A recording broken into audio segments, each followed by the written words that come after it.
वो सारे का सारा कंट्रीब्यूशन जो आएगा it will be with respect to your valence nucleon, जो लास्ट में लाई करेगा, जो वैलेंस में लाई करेगा। ठीक है, तो उसके रिगार्डिंग जो मैग्नेटिक मूवमेंट भी है वो सारे का सारा फंडा सिमिलर रहेगा। जैसे हमारे पास जो एंगुलर मोमेंटम है वो आपका वैलेंस न्यूक्लियन पे डिपेंड करता है, सिमिलरली हमारे पास यहाँ पे मैग्नेटिक मूवमेंट जो हैगी, मैग्नेटिक मूवमेंट भी आपके पास वैलेंस न्यूक्लियन पे ही डिपेंड करेगी। तो उसके रिगार्डिंग लिख रखा है, कल भी हम डिस्कस कर रहे थे। So concept of nuclear magnetic movement is straightforward, used in extreme single particle model proposed for the atomic nucleus. In the extreme single particle model, we consider magnetic contribution to the nucleus due to odd number of nucleons, that is either neutrons or protons present in the nucleus. So this is because the spin and orbital angular momentum of all the nucleons cancel out in pairs, and this model for atomic nucleus is known as स्टीमिट modelling बोलते हैं इसको बेटा। सो इसमें जो एक चीज मैं बता देता हूँ बेटा, ये अब जो ये वाला जो आर्टिकल है वो एम के पॉल प्लस रॉय एंड निगम का आर्टिकल है, मिक्स कर रखा है बेटा। सो रॉय एंड निगम में आपको इसकी जो डेरिवेशन नहीं मिलेगी मैग्नेटिक मूवमेंट की, लेकिन वो वाला पार्ट जो है आपको मिल जाएगा एम के पॉल में। 290 नंबर पेज है बेटा, उसमें चेक कर लीजिएगा। जब आप पीडीएफ खोलेंगे तो उसमें 290 फिल कर लीजिएगा। 290 नंबर पेज पे जाएंगे तो आपको उसका मिल जाएगा शेल मॉडल के with respect to magnetic movement. ठीक है, तो उसमें 290 से लेकर 298 पेज तक इसकी डेरिवेशन का पार्ट चलता है, तो उसमें आपको काफी चीजें मिल जाएंगी, लेकिन मोस्टली आपके पास नोट्स अवेलेबल है तो ज्यादा इधर उधर घूमने की जरूरत नहीं है। So in case of extreme single particle model the total angular momentum क्या रहेगा? एक्सट्रीम सिंगल पार्टिकल मॉडल है तो हमारे पास जो कंट्रीब्यूशन होगी एंगुलर मोमेंटम के with respect to, that will be given by the last valence nucleon. So J will be equal to L plus S for the valence nucleon. And जो हमारे पास मैग्नेटिक मूवमेंट आएगी, magnetic movement will be written in terms of Bohr magneton, E into nuclear magneton रहेगा यहाँ पे। So E into H cross 2 into M into C, यहाँ पे M क्या रहेगा? मास ऑफ द न्यूक्लियन रहेगा। एंड उसके कॉरेस्पॉन्डिंग आपके पास गैरोमैग्नेटिक रेशियोज रहेंगी, लैटिस G फैक्टर रहेंगे, those will be G of L with respect to L vector, orbital angular momentum plus G of S and to S vector, S का रहेगा आपका spin angular momentum रहेगा। तो ये standard definition है बेटा, आप कहीं से भी देख सकते हैं, सीधा सिंपल लिखा हुआ है। तो इसमें क्या रखा है, लिख रखा है बेटा, कुछ स्टैंडर्ड डेफिनेशन दे रखी है, कुछ स्टैंडर्ड पैरामीटर दे रखे हैं। So for the case of odd number of protons G of L की वैल्यू मोस्टली 1 रहती है, एंड G of S को हम G of P के रिगार्डिंग लिखते हैं, लेटर स्टेज में पता चलेगा। For odd number of neutrons, neutron में ऐसा कुछ नहीं, चार्ज नहीं होता है, इसलिए हम इसको ऑर्बिटल कंपोनेंट ऑफ न्यूट्रॉन इसको 0 लिख के चलते हैं बेटा। G of L is equal to 0 and G of S को हम G of P लिख के चलते हैं। अब जो मेन चीज है यहाँ पे बात करने वाली है, हमारे पास जो स्पिन एंगुलर मोमेंटम होता है उसको हम या तो ये प्लस हाफ हो सकता है या माइनस हाफ हो सकता है, whether it can be aligned और it can be anti aligned. तो इस केस में हमारे पास क्या रहेगा? J will be equal to L plus minus half के कॉरेस्पॉन्डिंग आएगा। तो जब इस चीज को हम लेटर स्टेज में इंप्लीमेंट भी करेंगे, और you can simply say L is equal to J minus plus half के कॉरेस्पॉन्डिंग, इस चीज को जो सेकंड वाला एक्सप्रेशन है इसको हम इंप्लीमेंट करेंगे लेटर स्टेजेस में। So please remember this thing. So it has been noticed that the total angular momentum of the atomic nucleus is the constant of motion. Constant of motion है तो इसको simultaneously हम diagonalize कर सकते हैं.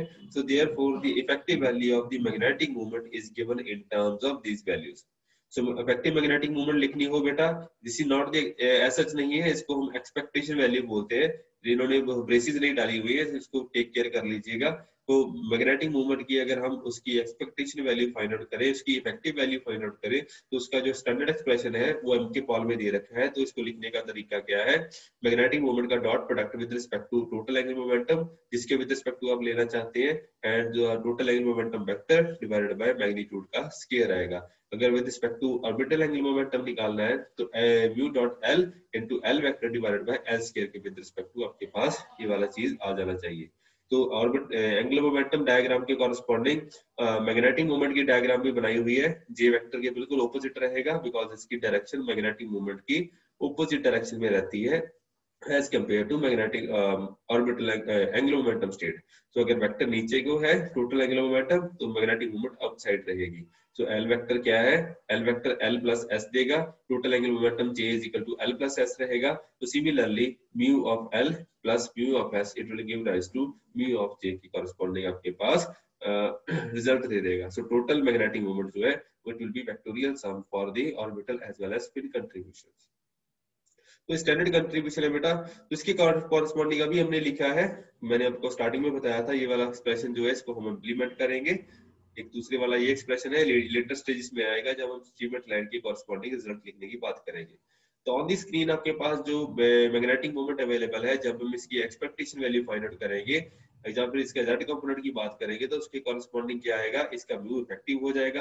अगर expectation लेंगे तो उसके कॉरस्पॉन्डिंग एल वेक्टर की ऑर्बिटल एंगुलर मोमेंटम की एक्सपेक्टेशन वैल्यू आएगी। सिमिलरली इसकी भी एक्सपेक्टेशन वैल्यू आएगी, उसके कॉरस्पॉन्डिंग हम इसकी वैल्यू लिखेंगे। तो जहां पे म्यू इफेक्टिव है उसकी कॉरस्पॉन्डिंग वेक्टर एल की एक्सपेक्टेशन वैल्यू लिखेंगे, तो L dot J into J vector divided by J square आ जाएगा। जहां पे एस की एक्सपेक्टेशन वैल्यू लिखेंगे तो ultimately S dot J into J vector divided by J square आ जाएगा। सो अल्टीमेटली सेम चीजें हमें लिखी हुई है।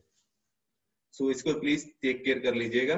Mu effective is equal to E H cross by 2mc into ji of L into L dot J, यहाँ पे L vector की जो है ऑर्बिटल एंगुलर मोमेंटम की एक्सपेक्टेशन वैल्यू है, उसका एक्सप्रेशन लिखा हुआ है। और उसमें जो नेक्स्ट टर्म है उसमें क्या है, स्पिन एंगुलर मोमेंटम की जो एक्सपेक्टेशन वैल्यू है उसका एक्सप्रेशन लिखा हुआ है।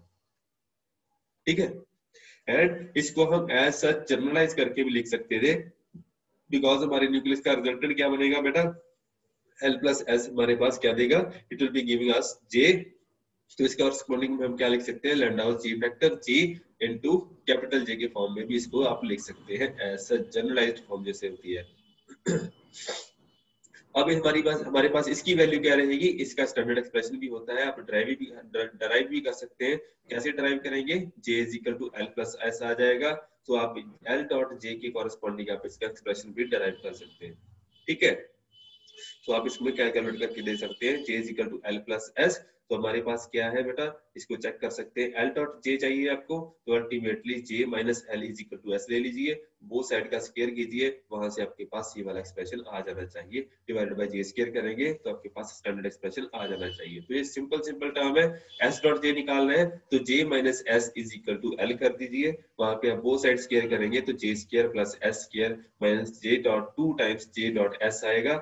उसके कॉरस्पॉन्डिंग आपके क्या निकालना है, जे डॉट एस निकालना है, तो जे डॉट एस एक साइड कर लीजिए, बाकी सारा पोर्शन है दूसरी साइड कर लीजिए, आपके पास स्टैंडर्ड एक्सप्रेशन बन जाएगा, जे स्क्वायर के कॉरस्पॉन्डिंग जे इनटू जे प्लस 1 आपके पास आ जाएगा।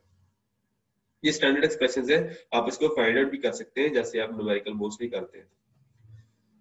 So in the total spin of the nucleus is denoted by the vector I। अगर हम टोटल एंगुलर मोमेंटम को I के साथ रिप्रेजेंट करते हैं rather than J, तो अगर उसका थर्ड कंपोनेंट भी लिखना चाहते हैं, Z कंपोनेंट लिखना चाहते हैं, उसकी फॉर्म में भी हम उसको लिख सकते हैं। So rather than simply writing as total angular momentum as J, हम यहाँ पे total angular momentum of the nucleus लिखेंगे, because extreme single particle model है।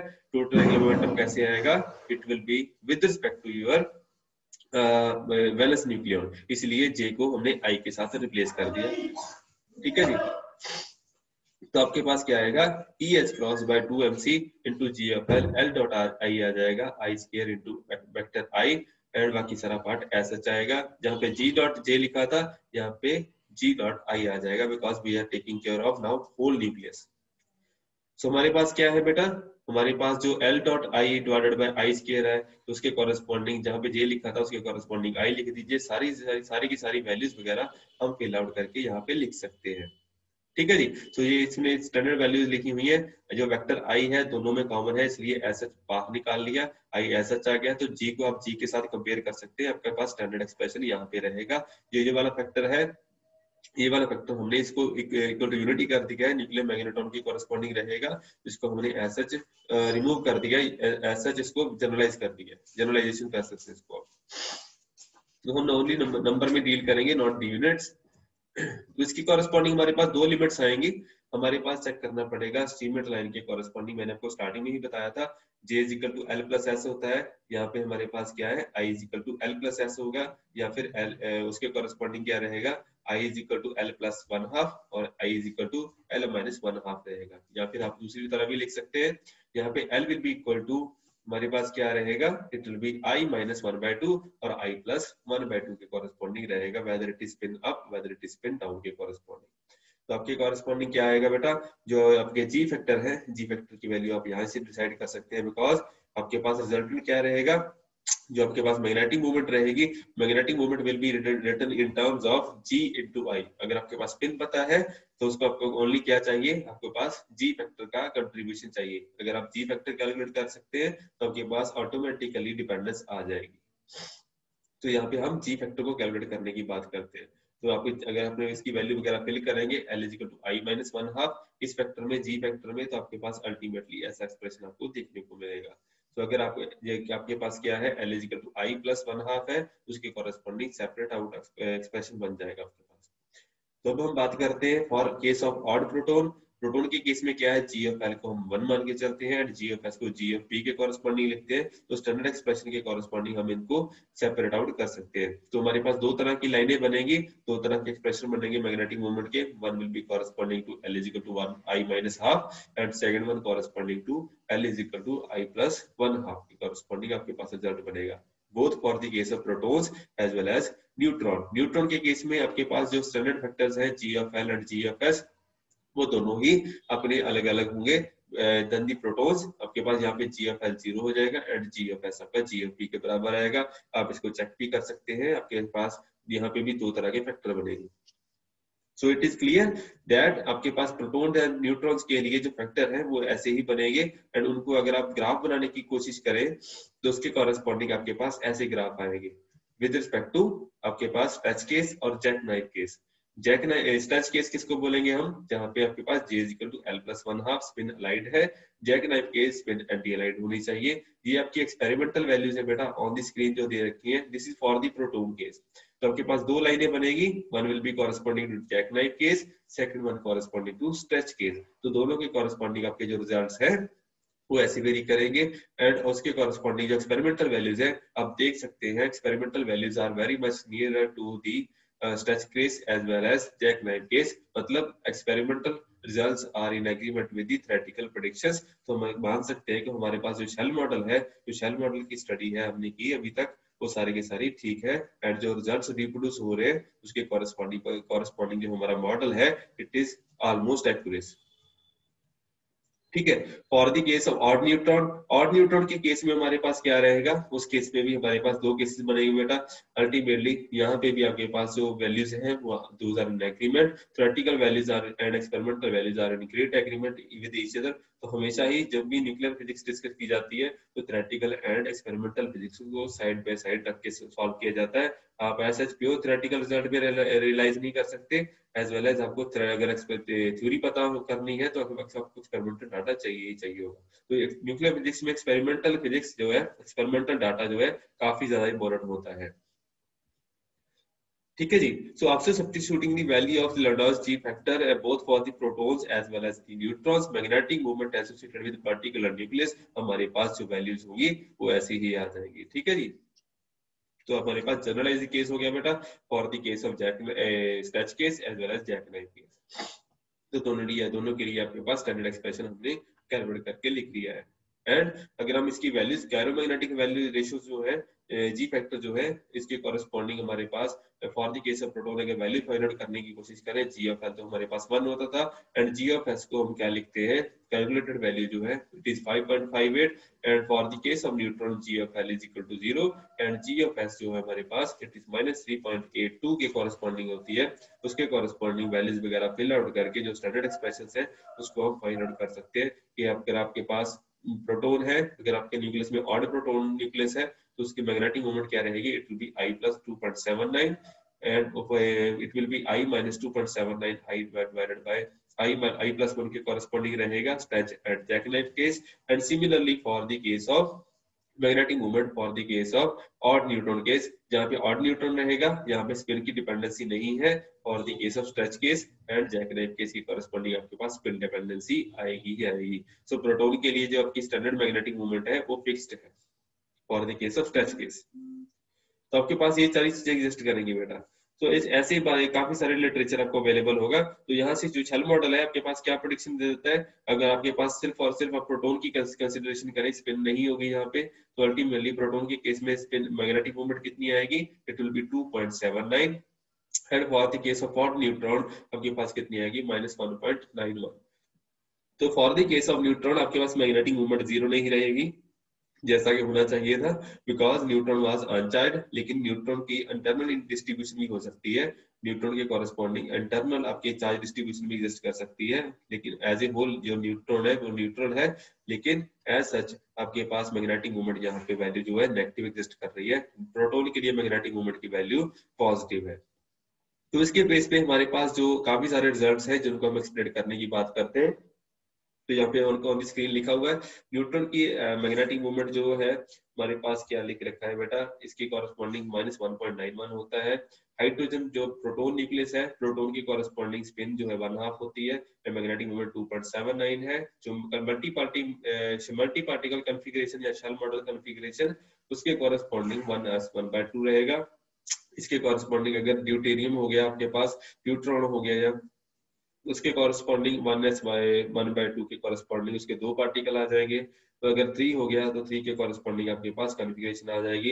हाँ, एक चीज ये है बेटा, अगर आपके पास इस H1H2 के केस में आपके पास क्या रहेगा, एक प्रोटॉन रहेगा एंड एक न्यूट्रॉन रहेगा न्यूट्रॉन के केस में।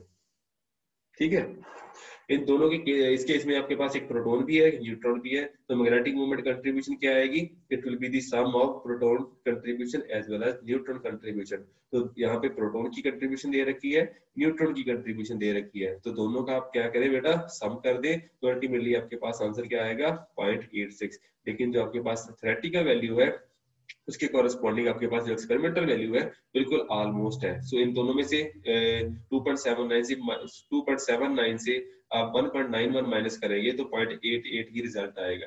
ठीक है जी, तो इसके कॉरेस्पॉन्डिंग जो थ्योरेटिकल वैल्यू है आपके पास एक्सपेरिमेंटल वैल्यू को कॉरेस्पॉन्ड करती है, मतलब हमारे जो रिजल्ट है वो शेल मॉडल के वो ठीक है। Similarly for the case of tritium के कॉरेस्पॉन्डिंग हो गया 1s3, जिसमें 2 न्यूट्रॉन एंड 1 प्रोटॉन रहेंगे। प्रोटॉन कंट्रीब्यूशन देखिए बेटा, वहां पे क्या होगा, इस केस में क्या रहेगा, एक न्यूट्रॉन एक प्रोटॉन है, 2 न्यूट्रॉन है, लेकिन न्यूट्रॉन पेयर्ड हो गए, आपके पास क्या बचेगा, ओनली प्रोटॉन कंट्रीब्यूशन बचेगा। तो रिजल्ट क्या है, इट इज आपके पास 2.98 है। थ्योरेटिकल वैल्यू कितनी होनी चाहिए, it will be equal to magnetic moment of proton 2.79 लिखा हुआ है यहाँ पे, तो आप चेक कर सकते हैं, it is almost same as that of experimental value. तो ऑलमोस्ट आपके जो सेल मॉडल के रिजल्ट है वो आपके एक्सपेरिमेंटल डाटा को रिप्रोड्यूस कर पा रहे हैं। तो सिमिलरली आपके पास काफी ज्यादा, जहां पे सेल क्लोज हो गया तो मैग्नेटिक मूवमेंट नहीं आएगी। ठीक है, बस इवन इवन हो गया है, उसके कॉरेस्पॉन्डिंग काफी सारे आपके पास डाटा एग्जिस्ट करेगा बेटा। सो यहाँ पे लिखा भी हुआ है, मैंने आपको ऑलरेडी एक्सप्लेन कर दिया। जो ड्यूट्रॉन है, ड्यूट्रॉन में आपके पास एंगुलर मोमेंटम तो 0 रहेगा, लेकिन मैग्नेटिक मोमेंट की वैल्यू आपको डिफाइन करनी पड़ेगी। यहाँ पे आपके पास और प्रोटॉन भी है, एक न्यूट्रॉन भी है, दोनों का आपको मैग्नेटिक मोमेंट का सम करना पड़ेगा। उसके रिगार्डिंग आपके पास 0.86 की वैल्यू आएगी। ट्रिटियम और उसके 1s3 के कॉरेस्पॉन्डिंग शेल पार्टिकल कॉन्फ़िगरेशन क्या है आपने, मैंने वो भी बता दिया। 2 न्यूट्रॉन रहेंगे, वो पेयर्ड स्टेट में है, और उसको आप क्या लिख सकते हैं बेटा, या तो आप इसको ऐसे ही चूज कर लिए कि 2 न्यूट्रॉन है, 2 पेयर्ड होंगे, एक प्रोटॉन है, उसके कॉरेस्पॉन्डिंग आपकी कंट्रीब्यूशन आ जाएगी। या फिर आप इसके होल स्टेट के कॉरेस्पॉन्डिंग भी कंसेप्ट बना सकते हैं, जैसे इसके कॉरेस्पॉन्डिंग 3 पार्टिकल हो गए, तो 3 पार्टिकल के कॉरेस्पॉन्डिंग आपके पास 1s3 हो जाएगा। प्लीज टेक केयर, यहाँ पे प्रोटॉन एंड न्यूट्रॉन को सेम फुटिंग पे रखा हुआ है। 1s1/2 में 2 प्रोटॉन हो सकते हैं एंड 2 न्यूट्रॉन हो सकते हैं, लेकिन यहाँ पे क्या लिखा हुआ है, it can be 1s1/2 raised to power 3, मतलब टोटल पार्टिकल कितने हो सकते हैं, 1s1/2 में 4 पार्टिकल हो सकते हैं, 2 प्रोटॉन एंड 2 न्यूट्रॉन। लेकिन 1h3 में केस में हमारे पास कितने हैं, 2 न्यूट्रॉन एंड 1 प्रोटॉन है। इसकी वजह से हमारे पास क्या रहेगा, अल्टीमेटली एक आपके पास जो स्टेट है, एक आपके पास जगह जो है सेल है वो वैकेंट रह जाएगा, जिसको हम होल स्टेट बोलेंगे। तो इसको डिनोट करने का तरीका क्या है, 1s1/2 रेज़्ड टू पावर -1। तो ज्यादा कंफ्यूज नहीं करना, सिर्फ आपको बताने के लिए था कि आपके पास नोट्स में क्या क्या लिखा हुआ है। तो ये सारे का सारा जो डाटा है बेटा एम के पॉल का नहीं है, ये आपके पास जो डाटा है मोस्टली रॉय एंड निगम का डाटा है। ठीक है, ये रॉय एंड निगम से लिया हुआ है literature. So magnetic moment 1s3 के केस में आपके पास only will correspond to 2.79 nuclear magneton. NM की वैल्यू क्या रहेगी, nuclear magneton EH cross by 2mc के कॉरेस्पॉन्डिंग रहेगा। इसके यूनिट हमेशा न्यूक्लियर मैग्नेटॉन के विद रिस्पेक्ट टू ही आते हैं, आपको पता होना चाहिए बेटा। So this value is in agreement with the measured value 2.98। Boron के केस में भी ऐसा ही होता है बेटा। बोरोन के केस में क्या रहेगा, इसमें ऑड न्यूट्रॉन है as well as odd proton है, बिकॉज बोरोन का एटॉमिक नंबर 5 होता है एंड मास नंबर इसका कितना होता है बेटा, 10 होता है। एंड उसके कॉरस्पॉन्डिंग आपके पास 5 न्यूट्रॉन हो गए, 5 प्रोटॉन हो गए, दोनों ही ऑड हो गए। तो उसके केस में आपको नॉट डीम रूल लगाने पड़ेंगे एंड अल्टीमेटली आपके पास जो रिजल्टेंट स्पिन देंगे उसके कॉरस्पॉन्डिंग आपके पास स्पिन स्टेट आनी चाहिए। ठीक है, तो इसमें भी आप ट्रेस आउट कर सकते हैं। उसके बाद कंसेप्ट आता है बेटा न्यूक्लियर आइसोमरिज्म का। न्यूक्लियर आइसोमरिज्म कोई बड़ी वो है मुश्किल बात नहीं है समझने के लिए। जैसे आपके पास ये आपके पास शीट है, इसमें लाइनें लगी हुई है, बिकॉज अब आपके पास एक इक्विडिस्टेंट स्पेस है, लेकिन न्यूक्लियस केस में ऐसी इक्विडिस्टेंट एनर्जी स्पेक्ट्रम नहीं होता, उसमें वेरिएबल एनर्जी स्पेक्ट्रम होता है depending on the nucleus and excitation energy available and orbital sequence भी कौन से जो आपका ग्राउंड स्टेट है वो कौन सी स्टेट में बैठी हुई है, whether it is in H11 half, G9 half, P3 half, आपके जो न्यूक्लियस है वो कौन सी ग्राउंड स्टेट में बैठा हुआ है उसके विद रिस्पेक्ट टू आपकी एनर्जी स्टेट्स डिसाइड होंगी। ठीक है, एक्साइटेड स्टेट डिसाइड होंगी। लेकिन हमारे पास अभी न्यूक्लियर आइसोमरिज्म का कंसेप्ट आ रहा है, तो उसके रिगार्डिंग हम बात करेंगे। तो nuclear isomerism are the group of nuclei whose excited states have half lives ranging from microsecond to many years। मतलब क्या होगा, जो न्यूक्लियस की एक्साइटेड स्टेट है वो जल्दी डिके नहीं करेगी। मतलब सपोज करो अगर कोई न्यूक्लियस अपनी एक्साइटेड स्टेट, ये वाली अगर एक्साइटेड स्टेट है, इस स्टेट में बैठा हुआ है, अगर नीचे वाली एक्साइटेड स्टेट जो है, अगर उसका जो जो जैसे उसको गोल्डन रूल बोलते हैं या उसके सिलेक्शन रूल बोलते हैं, अगर उसके सिलेक्शन रूल उसको अलाउ नहीं कर रहे हैं या फिर उसका एंगुलर मोमेंटम जो चेंज होगा, सपोज करिए यहाँ पे J is equal to 3 half है, यहाँ सॉरी 5 हाफ है, J इज इक्वल सपोज करिए ये वाली स्टेट क्या है D 5 हाफ है, यहाँ पे क्या हो गया बेटा, ये वाली स्टेट कौन सी है P1 हाफ के कॉरेस्पॉन्डिंग है, तो न्यूक्लियस जल्दी डिके नहीं करेगा बिकॉज डेल्टा J यहाँ पे 2 यूनिट्स हो जाएगा। तो मोस्टली क्या होता है हमारे पास delta L is equal to plus minus 1 and 0 होता है। सिमिलरली क्या होता है, डेल्टा J हमारे पास प्लस माइनस 1 एंड 0 के कॉरेस्पॉन्डिंग आता है। तो यहाँ पे अगर आपके पास angular momentum is changing more than 1 unit corresponding to a given transition, तो वो ट्रांजिशन जल्दी अकर नहीं होती and it is almost forbidden हो जाती है। लेकिन अगर आपके पास कोई और चारा नहीं बचता, कोई और स्टेट नहीं है पास में, तो न्यूक्लियस डिके करेगा, लेकिन आपके पास जो टाइम लेगा वो इसको डिके करने के लिए, इट विल बी माइक्रोसेकंड से लेके 10⁻22 सेकंड तक कोई भी स्केल वो चूज कर सकता है। माइक्रोसेकंड हो सकता है, मिली सेकंड हो सकता है, नैनो सेकंड हो सकता है। तो ऐसे कुछ ना कुछ आपके पास कोई ना कोई सीक्वेंस देगा ही देगा। सो अगर आपके पास जो टाइम लाइफ टाइम है एक्साइटेड स्टेट का, जितना टाइम वो ले रहा है ग्राउंड स्टेट डिके करने के लिए, it is in the range of microsecond और मिली सेकंड, तो इसके इसमें हम बोलेंगे कि जो स्टेट है वो आइसोमेरिक स्टेट हो जाती है, मतलब वो जल्दी डिके करने वाली स्टेट नहीं है, न्यूक्लियस स्टेट में स्टे करेगा। तो इसको हम मेटास्टेबल स्टेट भी बोल सकते हैं या आइसोमेरिक स्टेट भी बोल सकते हैं। ठीक है जी। So in general, half life of these nuclei is of extremely long duration relative to the nuclear scale lifetime. तो अगर कोई पूछे कि न्यूक्लियर स्टेट का लाइफ टाइम क्या होता है, तो न्यूक्लियस का life time it is of the order of 10⁻22 से लेके 10⁻23 सेकंड तक होता है। मतलब जो न्यूक्लियर एक्शन होती है वो 10⁻23 सेकंड के स्केल पे हो जाती है। तो न्यूक्लियर एक्शन बहुत ज्यादा फास्ट होती है बेटा। So these So these nuclei de-excite to the ground state either by emission of gamma rays or internal conversion processes। ये internal conversion अभी सिलेबस में नहीं है तो हम नहीं करेंगे, बाकी अगर लेटर स्टेज पे आएगा तो डिस्कस करेंगे। So जो de-excitation होगी वो किसी भी फॉर्म में हो सकती है, whether it can decay by gamma rays or any other process। So जैसे मैंने बताया था जो एक्साइटेड स्टेट है, अगर उसका सिलेक्शन रूल फॉलो नहीं हो रहा है डिके के लिए, तो वो क्या कर सकता है, गामा रे डिके हो सकता है या कोई भी डिके हो सकता है, लेकिन उसके लिए टाइम ज्यादा लगेगा।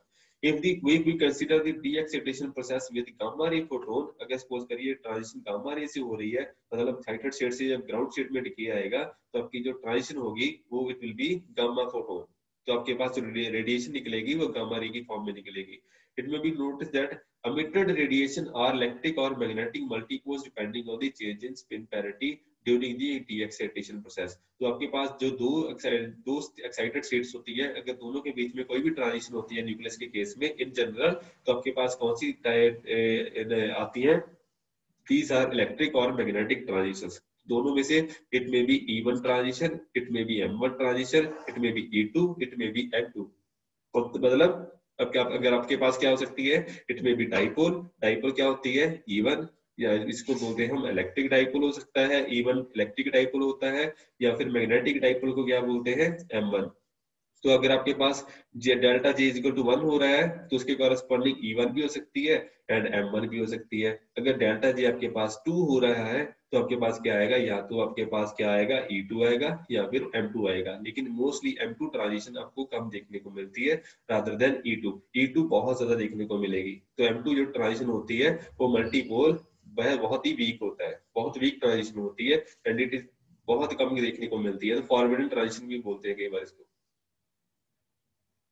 सो multipole depending upon the change in the spin and parity. अगर आपकी स्पिन चेंज नहीं करती है तो उसके कॉरेस्पॉन्डिंग आपके पास इलेक्ट्रिक या मैग्नेटिक आ जाता है। वो सिलेक्शन रूल है, वो लेटेस्ट स्टेज में बात करेंगे बेटा, अभी समझ नहीं आएगा। तो ये काफी बड़ी चीजें जो है लेटेस्ट स्टेज में समझने वाली है। So now it is difficult to understand the delayed emission of gamma rays for which there is no Coulomb barrier as in the case of alpha decay from the nucleus. The nuclear structure is successful to explain the phenomena of nuclear isomerism exhibited by certain nuclei. These nuclei are found in 4 distinct groups known as islands of isomerism. तो जो isomeric states होती हैं वो सारे की सारी किस में लाई करती हैं, या तो आपके पास D स्टेट होनी चाहिए कम से कम, आपके पास F स्टेट होनी चाहिए, या G या P H या I। तो मतलब आपके पास कोई भी F G H I state होनी चाहिए, या फिर उनके अलावा उनके corresponding D P S and P के कॉरेस्पॉन्डिंग होनी चाहिए। तो ध्यान रखिए बेटा, यहाँ पे क्या है 1F 7/2, यहाँ पे क्या है 1D 3/2। तो 7/2 से 3/2 माइनस कीजिए तो कितना आएगा बेटा, 2 units of angular momentum change आ जाएगा। 9/2 के कॉरेस्पॉन्डिंग करेंगे तो कितना आ जाएगा बेटा, इसमें कॉरेस्पॉन्डिंग 4 आ जाएगा। तो यहाँ पे 11 में से 1 करेंगे तो 10 आ जाएगा। तो जितना ज्यादा एंगुलर मोमेंटम चेंज होगा उतना ही ये वाली ट्रांजिशन फॉरवर्डन होगी। मतलब F G H and I corresponding जो हायर लाइन काफी ज्यादा एक्साइटेड स्टेट्स होती है उनके कॉरेस्पॉन्डिंग जब ट्रांजिशन होती है directly to the lower state उस केस में आपके पास आइसोमेरिक स्टेट्स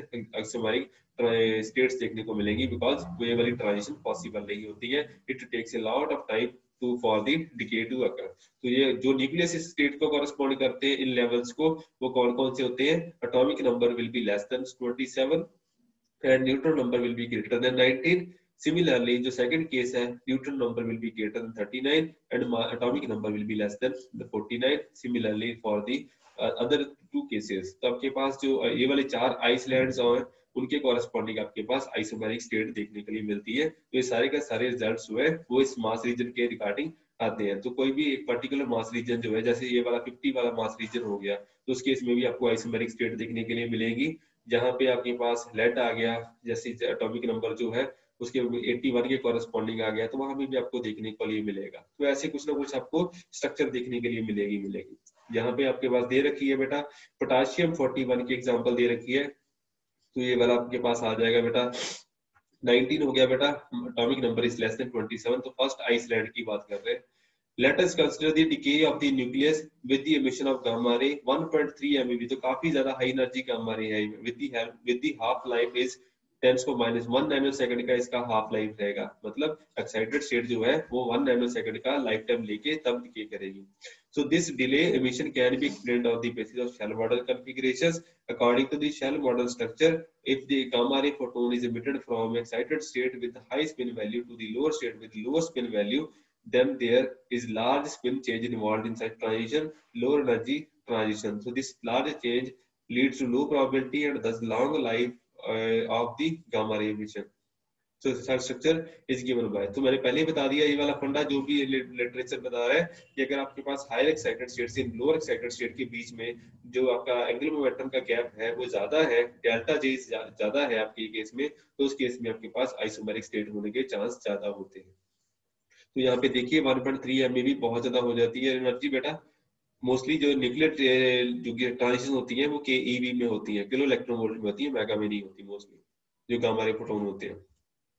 ठीक है जी। सो फॉर ये वाली प्रोटॉन के केस में क्या है बेटा, ये देखिए D3 हाफ है। D3 हाफ में इसके जो सेल स्ट्रक्चर पर पड़ी हुई है जो बैलेंस स्टेट है, अगर इसमें डिके करेगा कोई भी एक्साइटेड स्टेट चूज कर लीजिए, F7/2 है तो उसके केस में आपके पास जब डिके आएगा तो इट मे बी फॉरबिडन और it may be lead to isomeric state. तो अगर एक्साइटेड स्टेट F7/2 है तो इसमें जब न्यूक्लियस डिके करेगा तो अल्टीमेटली आपके पास आइसोमेरिक स्टेट एग्जिस्ट करेगी of the order of 1 nanosecond scale के रिगार्डिंग। तो आई होप आपको चीजें अंडरस्टैंड हो गई होंगी बेटा। बाकी चीजें हम नेक्स्ट टाइम डिस्कस करेंगे, हमारा टाइम खत्म हो रहा है।